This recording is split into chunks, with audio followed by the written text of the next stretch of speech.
Hello and welcome to all. स्वागत है आप सभी का वियोनिका फाउंडेशन में। आज के इस वीडियो में हम हिंदी व्याकरण के नेक्स्ट टॉपिक क्रिया विशेषण पर बात करने वाले हैं। हमने हिंदी व्याकरण की सीरीज में पहले संज्ञा पढ़ा, फिर सर्वनाम पढ़ा, फिर हमने विशेषण पढ़ा और उसके बाद हमने क्रिया पढ़ी और आज की वीडियो हम क्रिया विशेषण पर लेकर के आए हैं। और मैं आपको बता दूं कि यदि आपने इससे पहले क्रिया विशेषण पढ़ा है तो अच्छी बात है, नहीं पढ़ा तो इस वीडियो में आपको सब कुछ क्लियर हो जाएगा। बस आपको वीडियो में एंड तक बने रहना है। तो विकारी शब्द आप सभी जानते हैं कि विकारी शब्द जो जिनमें परिवर्तन आ जाए, लिंग, वचन और काल के परिवर्तन से उस शब्द में परिवर्तन आ जाए तो वो विकारी शब्द है। और जिसमें लिंग, वचन और काल के आधार पर किसी प्रकार का परिवर्तन ना हो तो वो अविकारी शब्द है। नाम से ही पता चल रहा है विकारी और अविकारी। विकारी मतलब जिसमें विकार उत्पन्न हो, जिसमें बदलाव आ जाए। अविकारी मतलब जिसमें कोई बदलाव ना आए।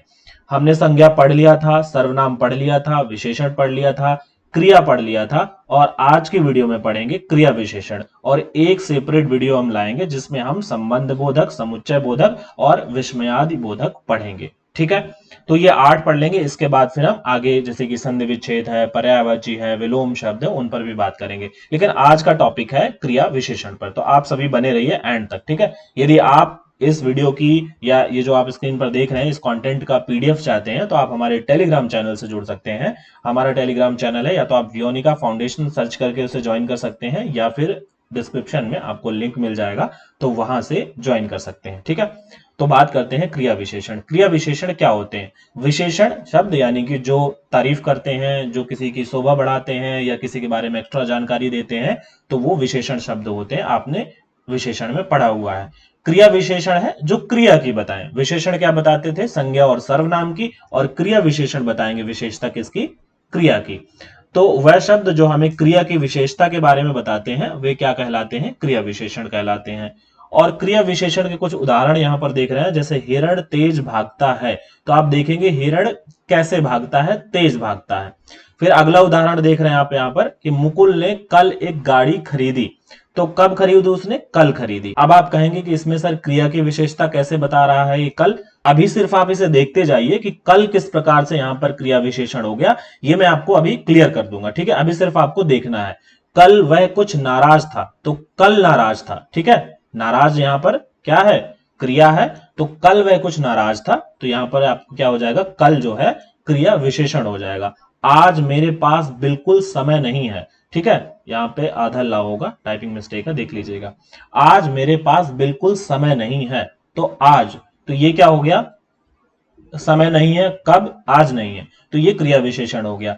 और अभी सब कुछ क्लियर हो जाएगा कि किस तरह से तेज यहां पर क्रिया विशेषण हो गया, कल यहां पर कैसे क्रिया विशेषण हो गया, आज कैसे क्रिया विशेषण हो गया। यहां पर देखिए, कल तूने वह काम नहीं किया, तो कल नहीं वह काम किया। आज क्या होगा यह नहीं पता, तो आज यहां पर क्या है?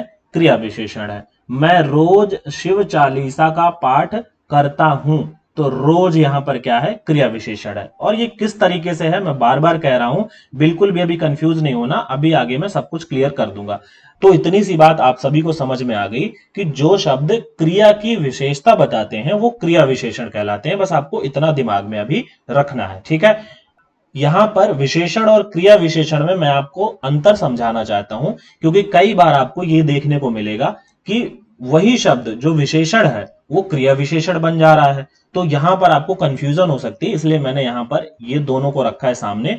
तो आपको समझना है कि विशेषण क्या होते हैं। विशेषण संज्ञा और सर्वनाम की विशेषता बताते हैं। किसकी? संज्ञा और सर्वनाम की। और संज्ञा सर्वनाम क्या होते हैं ये आप सभी जानते हैं। ठीक है, और जो क्रिया विशेषण होते हैं वो क्रिया की विशेषता बताते हैं, वो क्रिया विशेषण कहलाते हैं। अब यहां उदाहरण मैंने लिखे हुए हैं दो, इनसे आप समझेंगे। इस सेंटेंस को आप देखेंगे, जैसे लिखा हुआ है वह अच्छा खिलाड़ी है। अब यहां पर देखेंगे एक सेंटेंस और लिखा हुआ है क्रिया विशेषण में कि वह अच्छा खेलता है। अब आप दोनों को समझना है, डिफरेंस समझना है दोनों में।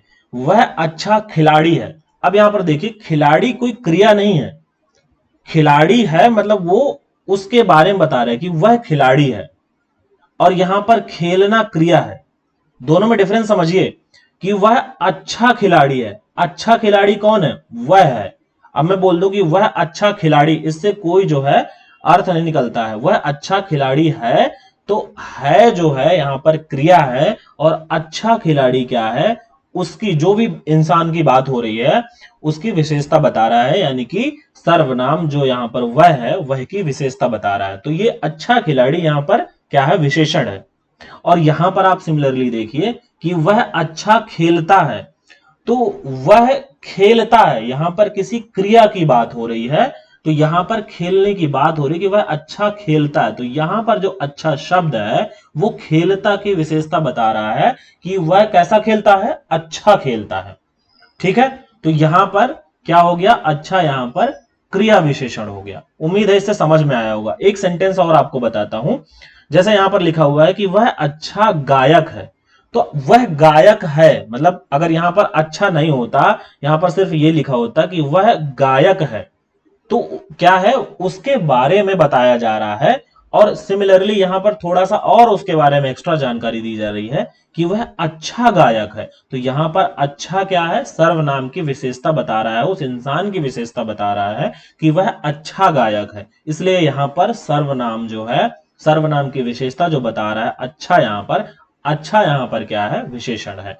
यहां पर आप देखिए कि वह अच्छा गाता है, तो यहां पर गाने का क्या है, बोध हो रहा है, इसलिए यहां पर अच्छा गाता है, जो ये अच्छा शब्द है, तो अच्छा यहां पर क्रिया विशेषण है।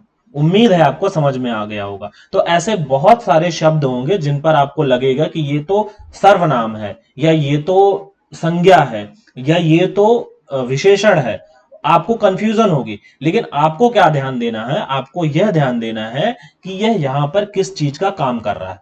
कई सारे शब्द एक ही सेंटेंस में अलग अलग टाइम पर, अलग अलग स्थान पर, अलग अलग चीजों का बोध कराते हैं। ठीक है, तो ये आपको ध्यान रखना है। वही संज्ञा आपको कभी कभी क्रिया विशेषण का बोध कराएगी, वही संज्ञा कभी कभी आपको क्या करती है, विशेषण का बोध कराती है। तो आपको यह पहचानना पड़ेगा कि कहां पर कौन सा शब्द क्या डिनोट कर रहा है। ठीक है, यह बात आपको समझ में आ गई। अब क्रिया विशेषण जो है पढ़ रहे हैं हम, तो हमें पता होना चाहिए कि क्रिया विशेषण कितने टाइप के होते हैं। तो क्रिया विशेषण को तीन आधार पर बांटा गया है। एक तो प्रयोग के आधार पर, दूसरा रूप के आधार पर, और तीसरा जो है आपका अर्थ के आधार पर। ठीक है, ज्यादातर जो प्रश्न पूछे जाते हैं वो अर्थ के आधार पर से पूछे जाते हैं। तो आपको रूप के आधार पर और प्रयोग के आधार पर अगर कम पढ़ेंगे तो चलेगा, लेकिन हम इस वीडियो में दो तीनों पर बात करेंगे। कम पढ़ेंगे तो चलेगा, लेकिन अर्थ के आधार पर आपको बहुत अच्छे से आना चाहिए।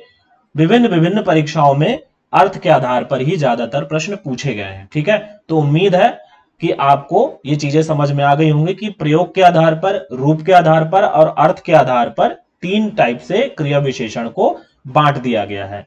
अब आपको ये कंफ्यूज नहीं होना है, जब मैं अर्थ के आधार पर पढ़ाऊंगा फिर इसके बाद रूप के आधार पर पढ़ाऊंगा, कई सारे ऐसे शब्द होंगे जिनको मैंने अर्थ के आधार पर जो भेद है इनमें कुछ ना कुछ मैंने पढ़ाया होगा, और वही शब्द यहां आ रहे होंगे, तो आपको कंफ्यूज नहीं होना कि इनको हमने अर्थ के आधार पर पढ़ लिया है। अब बहुत ज्यादा पजल्ड हो गए हैं, रूप के आधार पर भी वही शब्द आ रहे हैं, तो बिल्कुल डिफरेंट है ये तीनों रूप। अर्थ के आधार पर अलग, रूप के आधार पर अलग, प्रयोग के आधार पर अलग। शब्द तो वही है ना, उन्हीं शब्दों को यहां पर अलग अलग कैटेगराइज किया जाएगा, उन्हीं शब्दों को यहां पर अलग अलग कैटेगराइज किया जाएगा। सपोज मैं आपको यहां पर छोटा सा कुछ भी एग्जांपल दे देता हूं, जैसे 100 तक की गिनतियां आप मान लो। 100 तक की गिनतियों को मैं क्या करता हूं कि मैं एक एक जो जिनमें नंबर आता है उनको मैं अलग कर दूं, जिनमें दो दो नंबर आता है उनको मैं अलग कर दूं, तीन तीन जिनको आता है मैं अलग कर दूं। तो यहां पर मैं इनके चार्ट, मतलब यहाँ पे 4 पार्ट बना दूं या 10 पार्ट बना दूं, जितने भी बना दूं, और यहां पर लिख दूं कि जो है एक वचन, दो वचन, तीन वचन। तो एक वचन में एक आ जाएगा मेरा, 11 आ जाएगा मेरा, और मैं क्या कर सकता हूं, मैं और कुछ बना सकता हूं, जैसे 21 है, 31 है, 51 है, ऐसे शब्दों को मैं कह दूंगा कि जिनमें एक आ रहा है वो एक वचन में है। ऐसे यहाँ पर 2 है, 22 है, फिर यहाँ पर 32 लिख दोगे आप, तो ये वाली जो सीरीज है ये आपकी दूसरे उसमें आ जाएगी। तो इस तरीके से इनको भी अब सिमिलरली मैं इनको दूसरे तरीके से जैसे बांटू, दूसरे तरीके से ऐसे कि जैसे मैं बोल दूं एक एक लाइन रो वाइज, तो ये first row, second row, third row. तो फर्स्ट रो में कौन कौन से आएंगे? फर्स्ट रो में आएगा आपका 1 2 3 4 5 10 तक, और इसके बाद सेकंड रो में आएगा आपका 10 11 से 20 तक, थर्ड रो में आएगा आपका 21 से 30 तक। तो इस तरह से आपको कंफ्यूजन हो जाएगी फिर कि अरे अभी 21 को तो हमने क्या पढ़ा था कि ये जो है हमारा किसमें है, ये एक वचन में या फर्स्ट वाली लाइन में है। अब यहां पर हम पढ़ रहे हैं कि ये जो 21 है ये सेकंड वाली रो में है ना, लेकिन हमने 21 को एक होने की वजह से हमने किसी और रो में पढ़ा था, लेकिन अब यहां पर 21 को हम पढ़ रहे हैं सेकंड रो में।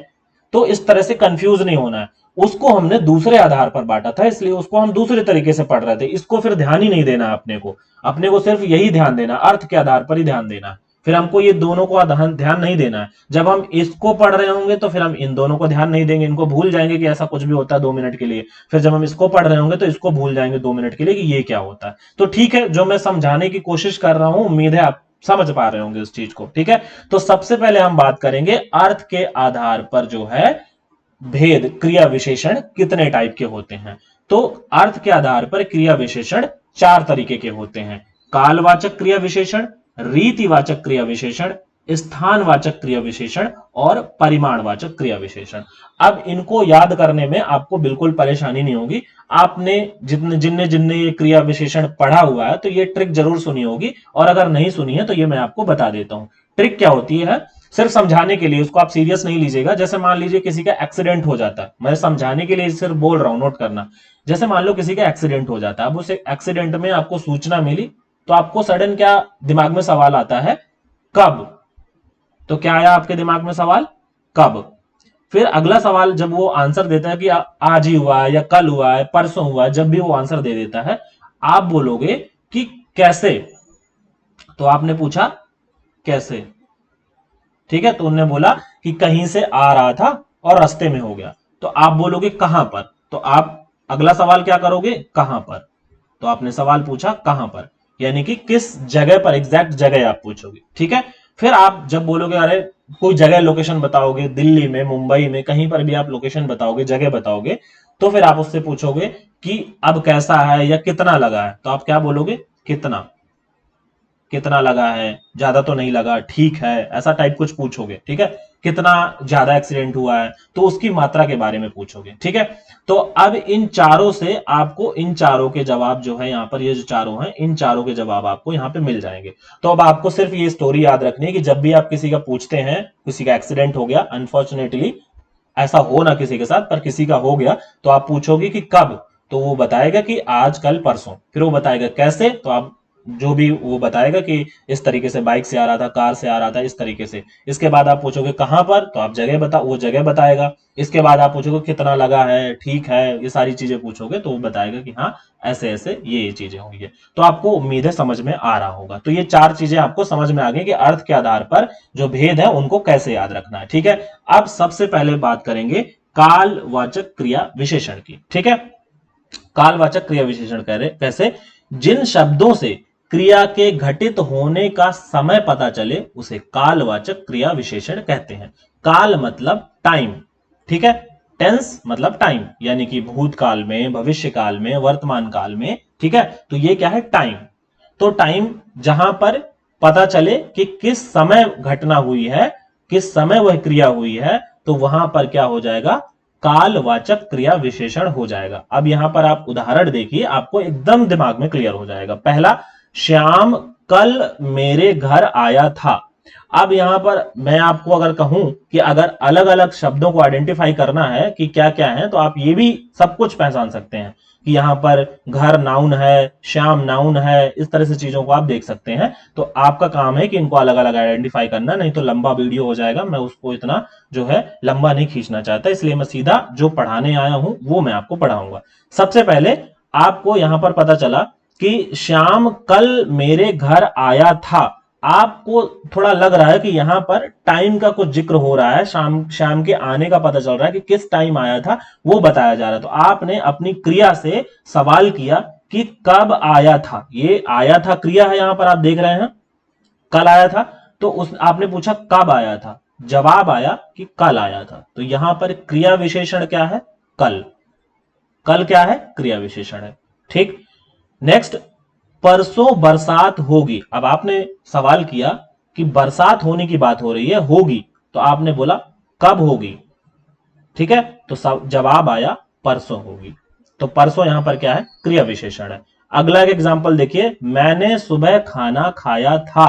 तो खाना खाया था, अब खाया था, कब खाया था, तो मैंने सुबह खाना खाया था। कब, सुबह, तो सुबह यहां पर क्या है, कालवाचक क्रिया विशेषण। अब यहां पर अगर आप देखें कैसे अगर सवाल करेंगे तो कैसे का जवाब नहीं मिलेगा। मैंने सुबह खाना खाया था, कैसे खाया था, कोई जवाब नहीं। लेकिन यहां पर कब खाया था, तो सुबह खाया था, तो हमें कालवाचक क्रिया विशेषण का जवाब मिलता है। तो यहां पर कालवाचक क्रिया विशेषण है सुबह। अगला सेंटेंस है, मैं शाम को खेलता हूं। तो फिर से जवाब आया कि खेलता हूं। अब मैं पूछूंगा कब खेलते हो, कब खेलता हूं, मतलब वही से पूछूं, जैसे मैं आपको कोई पूछूं कि मैं आपको सोमवार को इस सब्जेक्ट को पढ़ाता हूं, तो आपने पूछा सर कब, तो मैं वापस रिपीट करूंगा सोमवार को। तो आपको मैंने काल बताया, समय बताया। तो यहां पर वो यही चीज है कि मैं शाम को खेलता हूं, कब खेलता हूं, शाम को खेलता हूं। तो यहां पर शाम जो है कालवाचक क्रिया विशेषण हो गया। उम्मीद है आपको एकदम क्लियर हो गया होगा। अब कहीं पर भी कोई भी क्वेश्चन अगर कालवाचक क्रिया विशेषण से आएगा, आप तुरंत उसे पहचान जाएंगे। इन 4 शब्दों को एकदम रट लीजिए, ये रामबाण है, ठीक है, यहीं से सारे प्रश्न फंस जाएंगे। कब, कैसे, कहां, कितना, इतना याद रखना है, ठीक है। नेक्स्ट है आपका अर्थ के आधार पर क्रिया विशेषण का दूसरा पार्ट, रीतिवाचक क्रिया विशेषण, ठीक है। रीतिवाचक क्रिया विशेषण में क्या है, ऐसे क्रिया विशेषण शब्द जो किसी क्रिया के होने की विधि या तरीके के बारे में बताते हैं, वह शब्द रीतिवाचक क्रिया विशेषण होते हैं। मैंने बोला ना आपसे, कब, कैसे, कहां, कितना, ये याद रखना, कब, कैसे, कहां, कितना। अब आपको अगला सवाल क्या करना है, कैसे, यानी कि आपसे कोई कुछ बता रहा है तो आपसे पूछोगी कैसे हुआ ये, तो आप सिंपल सी बात है, जब उसके क्रिया की विधि, किस प्रकार से वो क्रिया हुई, उसकी विधि पूछ रहे हो, उसका तरीका पूछ रहे हो, तो वहां पर रीतिवाचक क्रिया विशेषण कहलाता है। जैसे एग्जांपल में आप देखेंगे, हिमांशु ध्यान से चलता है। अब हिमांशु ध्यान से चलता है, अब यहां पर आप कब का क्वेश्चन करके देखिए, आपको जवाब नहीं मिलेगा। हिमांशु ध्यान से कब चलता है, कोई जवाब नहीं। लेकिन आप यहां से देखिए कि हिमांशु ध्यान से चलता है में यदि आप कैसे का सवाल करेंगे तो आपको तुरंत जवाब मिलेगा कि हिमांशु कैसे चलता है, ध्यान से चलता है। तो ध्यान से यहां पर क्या है, रीतिवाचक क्रिया विशेषण है। उम्मीद है आपको बहुत अच्छे से समझ में आ रहा होगा। दूसरा है, वह फटाफट बोलता है। वह कैसे बोलता है, फटाफट बोलता है, ठीक है। सानिध्य गलत चाल चलता है, कैसे चलता है, गलत चाल चलता है, ठीक है। उर्मिलेश हमेशा सच बोलता है, ठीक है। तो उर्मिलेश कैसे बोलता है, सच बोलता है, ठीक है। किस प्रकार के तरीके की बात हो रही है यहां पर, तो सच बोलता है, ठीक है।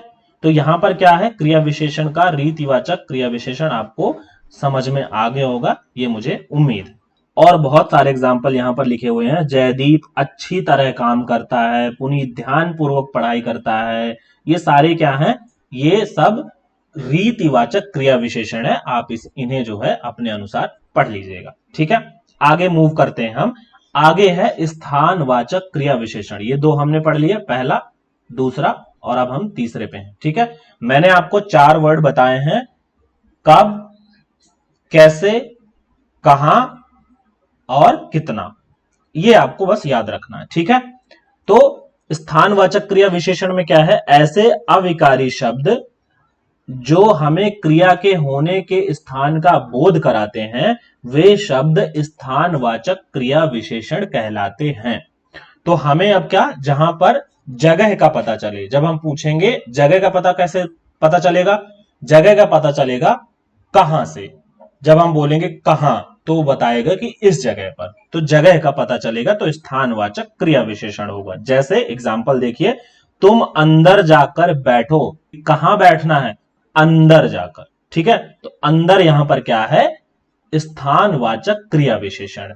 मैं बाहर खेलता हूं, तो आपने फिर से सवाल करना है कि कहां, स्थान पूछना है, कहां के लिए, बाहर खेलता हूं, ठीक है, हम छत पर सोते हैं, कहां, छत पर।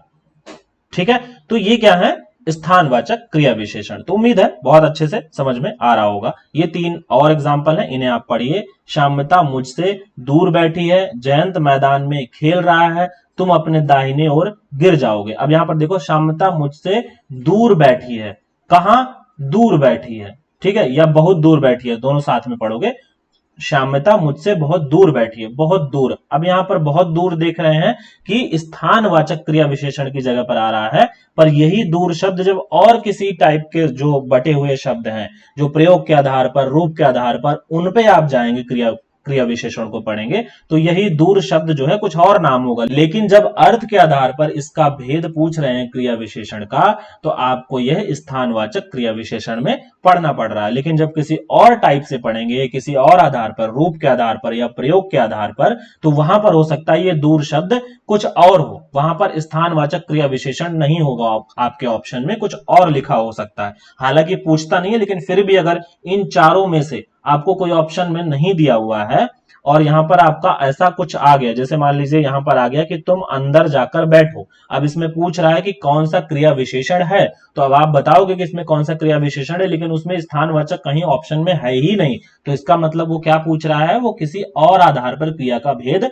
पूछ रहा है, वो अर्थ के आधार पर क्रिया का भेद जो है वो नहीं पूछ रहा है। तो आपको उनको भी एक बार दिमाग में रखना पड़ेगा, जो कि हम इस वीडियो में अभी आगे कवर करेंगे। ठीक है, तो इस तरह के शब्द जहां पर आए, यहां, वहां, कहां, सामने, नीचे, ऊपर, आगे, भीतर, बाहर, दूर, पास, अंदर, किधर, ये सब क्या है, ये लोकेशन बता रहे हैं, जगह बता रहे हैं, तो यहां पर स्थानवाचक क्रिया विशेषण हो जाएगा। इसके बाद चौथे नंबर पर है परिमाणवाचक क्रिया विशेषण। तो परिमाणवाचक क्रिया विशेषण नाम से ही पता चल रहा है, कहीं पर परिमाण या संख्या का पता चले, उसमें क्या है, परिमाणवाचक क्रिया विशेषण होता है, नाम से एकदम स्पष्ट है। ठीक है, उसको क्या है, बताया जाएगा। जैसे मैंने 4 शब्द आपको बताए, मैं बार बार रिपीट कर रहा हूं, कौन कौन से शब्द बताए, कालवाचक, तो कालवाचक में पूछेंगे कब, ठीक है। दूसरा रीतिवाचक, रीतिवाचक में पूछेंगे हम कैसे, ठीक है। तीसरा स्थानवाचक, कहां, ये हमारा सवाल होगा। फिर अगला जो सवाल होगा, कितना, हाउ मच, ठीक है। तो कितना में परिणाम बताएगा, संख्या बताएगा, कुछ भी ऐसा बताएगा, वो क्या हो जाएगा, परिमाणवाचक क्रिया विशेषण हो जाएगा। जैसे एग्जाम्पल में आप देखिए, तुम थोड़ा अधिक खाओ, तो तुम थोड़ा अधिक खाओ, कितना, थोड़ा अधिक, ठीक है। तो थोड़ा अधिक क्या हो गया, यहां पर क्रिया विशेषण हो गया। जितेश बहुत ज्यादा दौड़ता है, कितना, बहुत ज्यादा, क्रिया विशेषण। राहुल अधिक खाना खाता है, कितना, अधिक खाता है, तो ये क्या हो गया, क्रिया विशेषण हो गया। लव उसके दोस्त से ज्यादा पढ़ता है, ज्यादा। अभी तक तुमने पर्याप्त नींद नहीं ली, ठीक है। यहां पर आप सवाल करिए, कितना, पर्याप्त। तो ये सिंपल है, जहां पर आपको परिणामवाचक क्रिया विशेषण फाइंड करना, वहां कितना, जहां पर स्थानवाचक वहां कहां, जहां पर रीतिवाचक वहां कैसे, जहां पर कालवाचक वहां पर कब। इन 4 शब्दों को आप रट लीजिए, ठीक है। तो ये था आपका अर्थ के आधार पर क्रिया के भेद। अब परिमाणवाचक क्रिया विशेषण में कुछ इस तरीके के शब्द आते हैं, जैसे बहुत, अधिक, पूर्णतया, कुछ, थोड़ा, काफी, केवल, इस तरह के बहुत सारे शब्द जो है आपको देखने को मिलेंगे। अगर आप लोग चैनल पर नए हैं तो प्लीज चैनल को सब्सक्राइब कर लीजिए। टेलीग्राम का लिंक आपको डिस्क्रिप्शन में मिल जाएगा, वहां पर जाकर के आप इसकी पीडीएफ डाउनलोड कर सकते हैं। क्रिया विशेषण के भेद प्रयोग के आधार पर और रूप के आधार पर हम अगले पार्ट में पढ़ेंगे, क्योंकि ये वीडियो थोड़ा लंबा हो रहा है, तो मैं इसको यहां पर एंड कर रहा हूं। आप इसके नेक्स्ट पार्ट में आप देखेंगे प्रयोग के आधार पर क्रिया के भेद और रूप के आधार पर क्रिया के भेद, ठीक है। तो मैं वीडियो जब अपलोड करूंगा, इसमें पार्ट 1 और पार्ट 2 करके डाल दूंगा, आप लोग वहां पर इसको देख लीजिएगा, ठीक है। तो इसके तुरंत बाद ही आपको मिल जाएगा, और एक दूसरे का लिंक आपको डिस्क्रिप्शन में मिल जाएगा। यदि आप सेकंड पार्ट देख रहे हैं तो फर्स्ट पार्ट का लिंक आपको डिस्क्रिप्शन में मिल जाएगा, यदि आप फर्स्ट पार्ट देख रहे हैं तो सेकंड पार्ट का लिंक आपको डिस्क्रिप्शन में मिल जाएगा, ठीक है। तो उम्मीद है आपको अच्छा लगा होगा। यदि वीडियो अच्छा लगा है तो वीडियो को लाइक भी जरूर कर दीजिएगा।